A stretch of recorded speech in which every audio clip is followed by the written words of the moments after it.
트럼프 대통령의 출생 시민권 제한 행정명령이 위헌적이라며 연방법원이 효력을 14일간 일시 차단했습니다. 트럼프 대통령이 미국에서 제품을 만들지 않으면 관세를 매기겠다고 압박했습니다. LA 북쪽 레이크 캐스테이크 부근에서 어제 발생한 휴지 산불이 계속 확산하고 있습니다.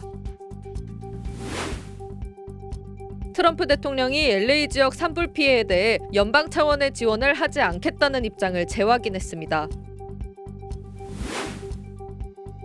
산불로 지반이 약해진 팰리세이드와 이튼 산불 지역에 주말에 비가 예보됐습니다. 산사태가 우려됩니다.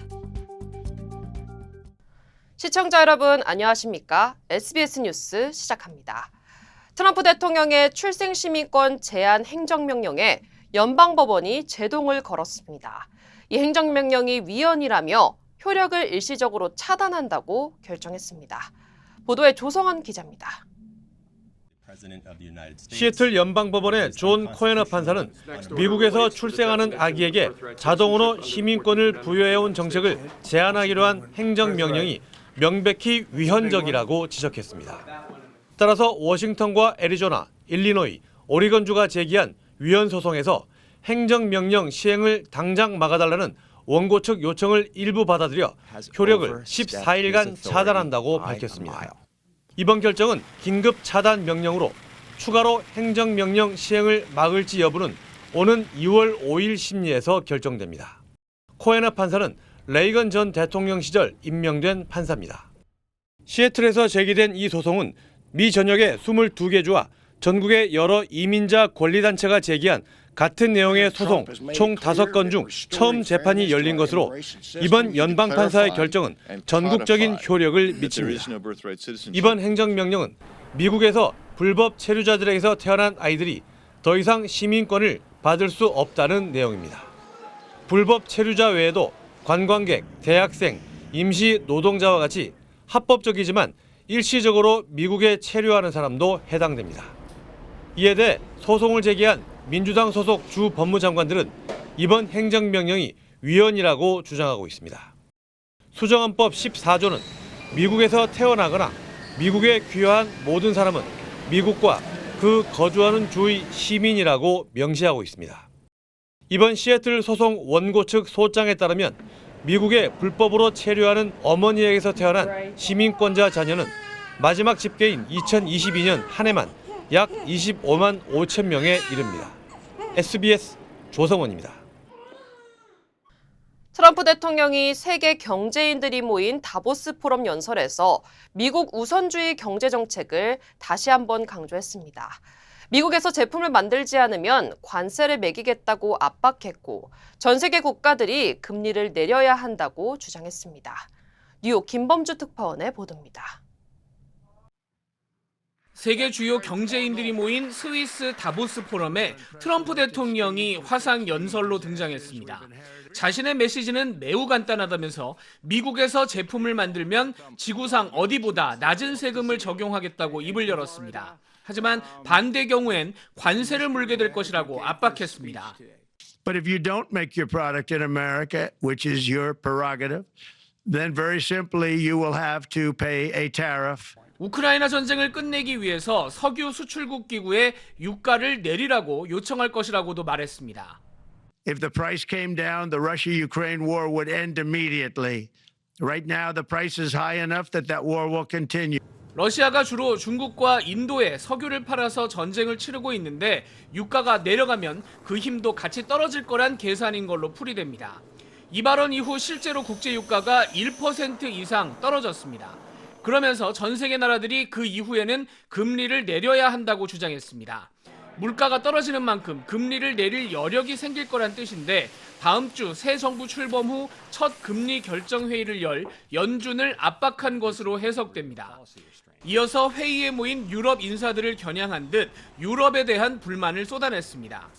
Hundreds of billions of dollars of deficits with the EU. And nobody's happy with it, and we're going to do something about it. 트럼프 대통령은 러시아산 가스 공급이 끊기면서 어려움을 겪고 있는 유럽에 미국이 에너지를 공급할 수 있다는 당근도 내놓으면서 연설을 마쳤습니다. 뉴욕에서 SBS 김범주입니다. 네, LA 북쪽 레이크 캐스테이크 부근에서 어제 오전 발생한 휴지 산불이 계속 확산하고 있습니다. 휴지 산불은 무려 10,000에이커를 전소시키며 빠르게 번졌는데 주민 3만 1,000명에게는 강제 대피령이 발령됐습니다. 50에이커 규모로 시작됐던 산불은 산타아나 강풍을 타고 벤츄라 카운티까지 급격히 확산했습니다. 현재 진화율은 24%에 이르고 있습니다. 이번 산불로 폐쇄됐던 5번 고속도로 구간은 어젯밤 다시 개통됐지만 캐스테이크 지역 학교들에는 오늘 휴교령이 내려졌습니다. 도널드 트럼프 대통령이 LA 지역 산불 피해에 대해 연방 차원의 지원을 하지 않겠다는 입장을 고수하고 있습니다. 트럼프 대통령은 팍스뉴스와의 인터뷰에서 캘리포니아가 산불 진압에 필요한 자원을 제대로 관리하지 못했다고 비판했습니다. 그러면서 북가주에서 남가주로 물을 통하게 했으면 LA 산불을 더 효과적으로 진압할 수 있었을 거라며 이를 요구하는 내용의 행정명령을 지난 20일 서명했습니다. 이에 대해 게빈 뉴섬 주지사는 트럼프 대통령의 주장을 허구라고 반박했습니다. 트럼프 대통령은 내일 LA를 방문할 예정이며 두 정치인 간 협력이 이루어질 수 있을지 관심이 집중되고 있습니다. 남가주 지역 곳곳에서 크고 작은 산불이 잇따라 발생하고 있습니다. 오늘 아침 카마리오 지역에서 발생한 라구나 산불은 50여 에이커를 전소시키고 현재 확산세가 꺾인 상태입니다. 산불에 이어 이번엔 산사태 우려가 커지고 있습니다. 특히 지반이 약해진 팰리세이드와 이튼 산불 지역은 주말 비가 내릴 것에 대비해 모래주머니를 쌓는 등 산사태 대비에 돌입했습니다. 국립기상청은 산타아나 강풍으로 산불에 취약한 상황이 내일 오전까지 계속된다며 특별한 주의를 당부했습니다. 한국 정부가 이번 대규모 산불로 피해를 본 캘리포니아주 LA 카운티 지역에 100만 달러를 지원합니다.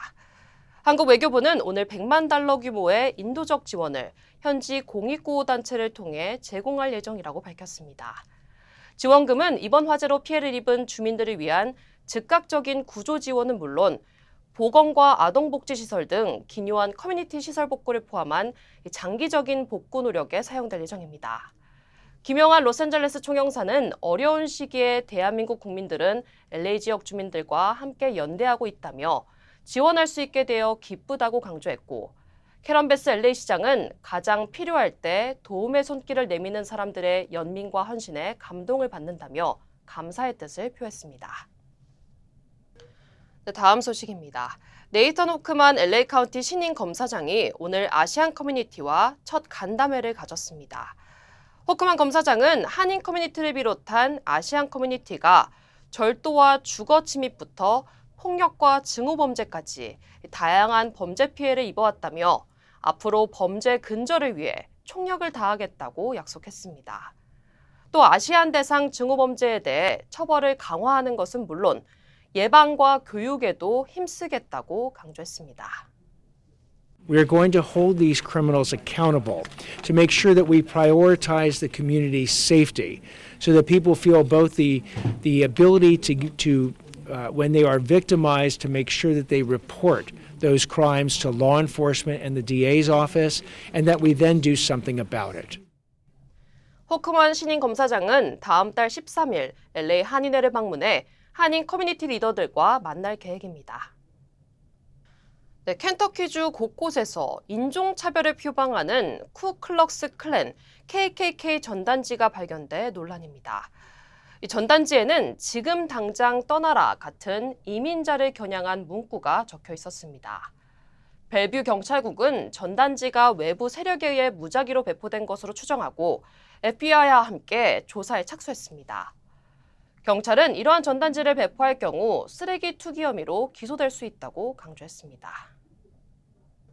스피릿 항공이 기내에서 착용할 수 있는 의상과 문신에 대한 규정을 강화했습니다. 항공사는 승객 탑승 계약서를 업데이트하며 일부 의상 또는 특정 문신을 한 승객의 탑승은 거부할 수 있게 됐다고 오늘 밝혔습니다. 스피릿 항공은 시스루 의상과 노출 의상 혹은 불쾌감을 주는 문신을 한 승객은 탑승이 거부되거나 비행 중에 하차될 수 있다고 경고했습니다. 이번 정책은 지난해 10월 LA에서 뉴올리언스로 향하려던 스프릿 항공편에서 2명의 여성이 크롭탑을 입었다는 이유로 이륙전에 하차당한 사건을 계기로 강화된 것입니다.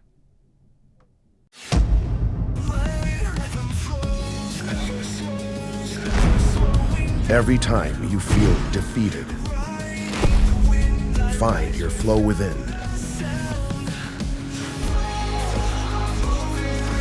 When you find your flow, every moment onward will become limitless.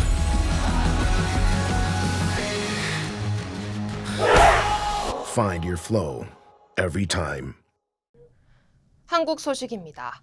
어제 탄핵 심판 4차 변론 기일에 김용현 전 국방장관이 증인으로 출석했습니다.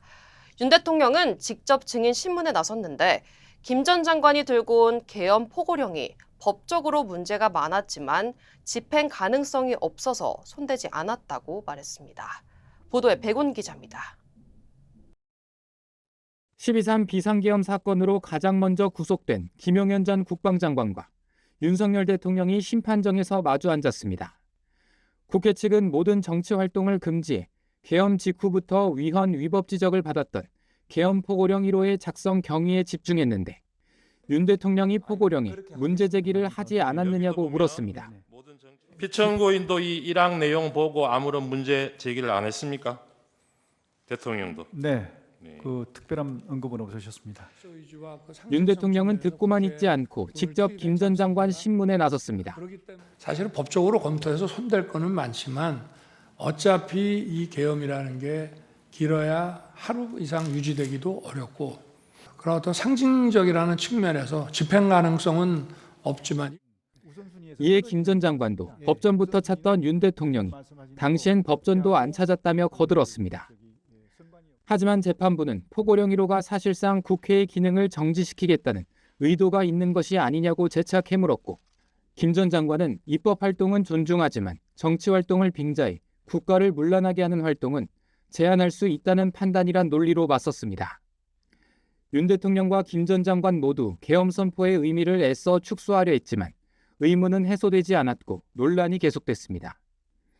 김 전 장관은 또 포고령을 노트북으로 직접 작성했다고 말했는데 검찰은 김 전 장관이 부하 직원에게 지시해 포고령을 작성한 노트북을 파기한 것으로 보고 있습니다. SBS 백운입니다. 1심에서 당선 무효형을 선고받은 민주당 이재명 대표의 공직선거법 위반 사건에 대해 항소심 재판부가 이르면 다음 달 26일 결심 공판을 열겠다고 밝혔습니다. 이 대표 측은 공직선거법에 대한 위헌 심판 제청을 신청할지 고민하고 있는 것으로 알려졌습니다. 여현교 기자입니다. 지난 대선을 앞두고 김문기 전 성남도시개발공사 개발 1처장과 골프를 치지 않았다는 등의 허위 사실을 공표한 혐의로 지난해 11월 1심에서 징역 1년에 집행유예 2년을 선고받은 이재명 더불어민주당 대표. 형이 확정된다면 향후 10년간 피선거권을 상실하고 차기 대선 출마가 불가능해집니다. 이 대표의 항소심 첫 공판이 서울고등법원에서 열렸습니다. 오늘 항소심 첫 재판인데 한 말씀만 부탁드리겠습니다. 공직선거법 원칙상 선거 사건의 2심은 3개월 안에 끝내도록 돼 있습니다. 이를 위해 항소심 재판부는 다음 달 중순까지 다른 사건을 별도로 배당받지 않으면서 이 대표 재판에 속도를 낼 방침입니다. 재판에서도 이 대표 변호인단이 증인 총 13명을 신청하겠다고 하자 재판부는 핵심 증인들을 추려달라며 소송 지연의 우려 등이 없어야 한다고 강조했습니다. 그러면서 증인 신문을 2월 19일까지 끝내고 특별한 사정이 없으면 2월 26일에 결심 공판을 열겠다고 밝혔습니다. 이 대표 측은 공직선거법상 허위사실 공표 처벌에 대해 위헌 법률 심판 제청을 신청할지 고심 중이라고 밝혔습니다. 후보자의 행위에 대해서 허위사실을 공표하면 처벌한다는 조항이 전 세계에 대한민국 유일하다고 알려져 있습니다. 만약 재판부가 이 대표 측의 신청을 받아들이면 헌재 결정이 나올 때까지 재판은 중지될 수 있어 향후 재판 일정에 변수가 될 수 있습니다. SBS 여영규입니다. 트럼프 대통령이 야심차게 내놓은 5천억 달러 규모의 AI 산업에 테슬라 CEO 일론 머스크가 공개적으로 찬물을 끼얹었습니다. 트럼프 행정부의 실세로서 영향력을 행사해왔던 머스크가 왜 갑자기 이렇게 나오는 건지 그 배경을 김영하 기자가 짚어봤습니다. We'll invest $500 billion at least in AI infrastructure in the United States, creating over 100,000 American jobs almost immediately. 트럼프 대통령이 취임 다음 날 내놓은 천문학적인 규모의 AI 사업 스타게이트에 머스크가 공개적으로 딴지를 걸었습니다. 오픈 AI가 SNS에 글을 올려 사업 참여를 알리자 머스크가 돈이나 있냐고 댓글을 단 겁니다. 올트먼 오픈 AI CEO는 머스크야말로 최고의 기업가라며 존경한다는 댓글로 맞받았습니다. 단어적인 표현으로 당신만 잘났냐고 비아냥거린 겁니다. 그러자 머스크는 다시 댓글을 달아 공동사업자인 소프트뱅크도 자금이 100억 달러도 안 된다고 주장했습니다.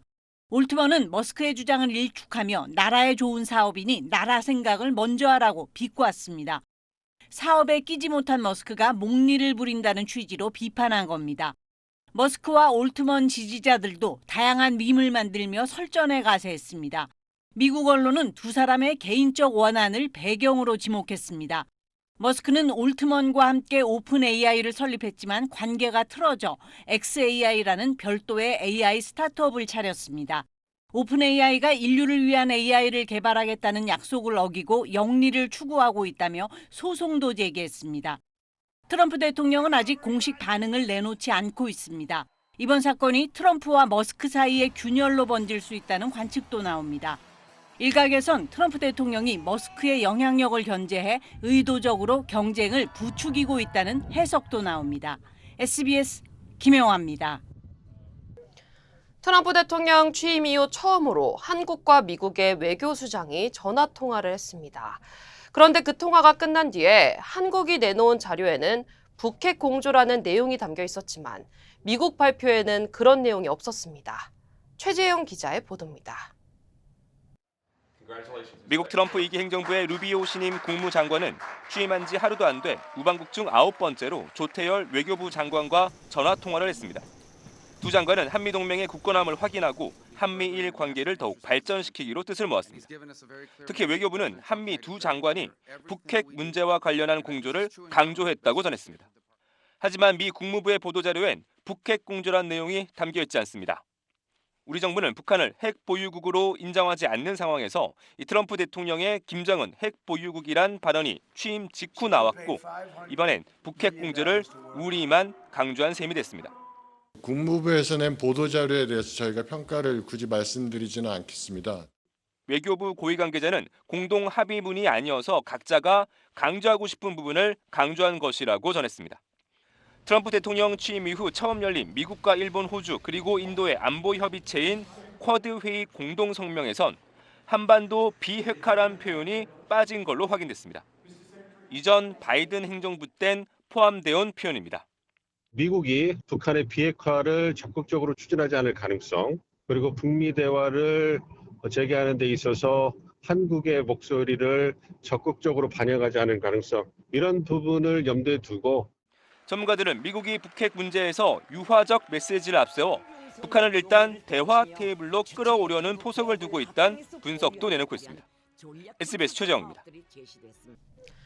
올해 CES에서는 한국 헬스케어 기업들의 앞선 기술력이 많은 주목을 받았습니다. 뜨거운 반응을 이끌어낸 한국 헬스케어 기업들의 CES 현장을 전영훈 기자가 전해드립니다. 위아래로 자유롭게 움직이는 로봇의 팔과 다리가 전신 신체 운동을 도와줍니다. 단순한 마사지를 넘어 기립 동작과 전신 스트레칭을 할 수 있어 재활까지 가능하게 하는 헬스케어 로봇입니다. 더구나 AI 기술까지 접목해 사용자의 심전도는 물론 건강 상태와 질병 진단까지 보조하도록 설계됐습니다. 마사지 체어에 앉기 힘드신 분들, 그다음에 기립과 또는 착석 자체가 좀 힘드신 분들이 쉽게 앉을 수 있게끔 앉았다 일어났다, 또 팔 다리가 또 각자 움직이고 이렇게 좀 로봇 기술이 많이 적용이 된 제품이고요. 마사지의 어떤 그 가치가 훨씬 더 높아졌다. CES에서 바디프렌드가 세계의 이노베이션상을 수상하게 됐는데요. 고령화 사회가 시작되고 있는 특히 미국 사회에서도 엘더리 피플, 또 리헵이 필요하신 연령층에 아주 도움이 되는 제품이라고 생각합니다. 이번에 함께 선보인 마사지 체어와 침대의 장점을 결합한 제품은 혁신상을 받으며 많은 관심을 모았습니다. The massage was excellent and a bunch of really neat stuff. It squeezed firmly enough but not too firmly and felt terrific. 건강한 삶은 집에서 시작된다는 슬로건으로 미래의 건강한 집을 컨셉트로 제시한 세라젬. 거실과 침실 등 공간마다 필요한 맞춤형 헬스케어 제품을 척추와 운동, 그리고 휴식 등 7가지 솔루션으로 선보였습니다. 총 6개의 혁신상을 받게 되었는데요. 세라젬의 최종 꿈은 건강한 집을 완성하는 겁니다. 단순하게 제품을 넘어서 공간의 혁신, 그다음에 집의 혁신을 보여줄 수 있다는 점에서 매우 의미 있게 생각을 하고 있습니다. 특히 올해 CES 혁신상을 수상한 메디케어 베드 제품과 AI 메디워터 등은 관람객들의 뜨거운 호응을 받았습니다. 세라젬은 이미 한국에서 기술력이 검증된 헬스케어 솔루션을 바탕으로 미주 시장 공략에 더욱 박차를 가할 계획입니다. SBS 전영웅입니다.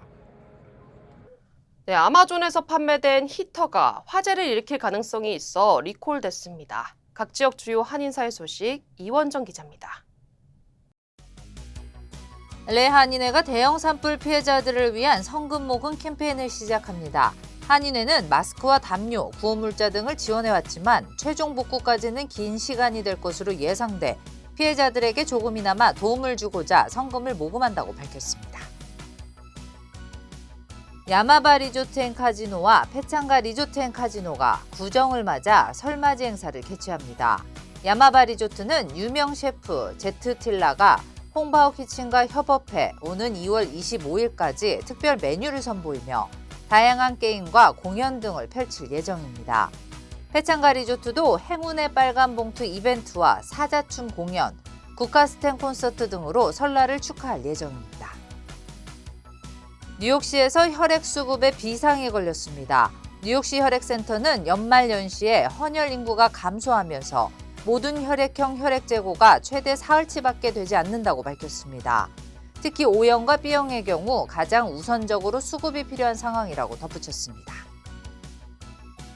아마존에서 판매된 히터가 화재를 일으킬 가능성이 있어 리콜됐습니다. 미국 소비자제품안전위원회는 보르나도사의 실내 히터의 전원 코드가 분리되면서 감전과 화재 발생 위험성이 있다며 약 7,780개 제품을 리콜한다고 밝혔습니다. 이 제품은 $90로 지난해 8월과 10월 사이에 아마존에서 판매됐습니다. 미주 한인이민 122주년을 맞아 비버튼 시가 미주 한인의 날 선포식을 개최했습니다. 레이시 베티 시장은 한인이민 역사와 지역사회 기여에 대한 공헌을 설명하며 미주 한인의 날을 공식 선포했습니다.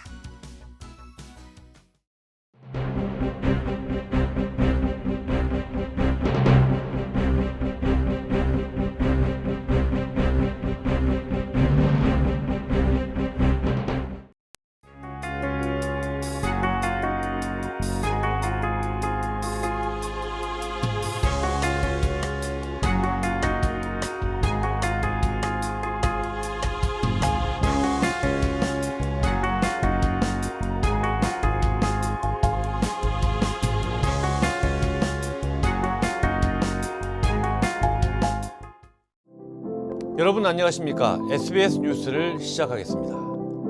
스탠바이 하이 큐. 평양에서 SBS, 워싱턴에서 SBS 조성원입니다. 생생한 취재 현장을 그대로 전하겠습니다. 2025년 SBS 이브닝 뉴스가 새롭게 여러분을 찾아갑니다. 1월 23일 목요일 SBS 이브닝 뉴스 마칩니다. 시청해주신 여러분 고맙습니다.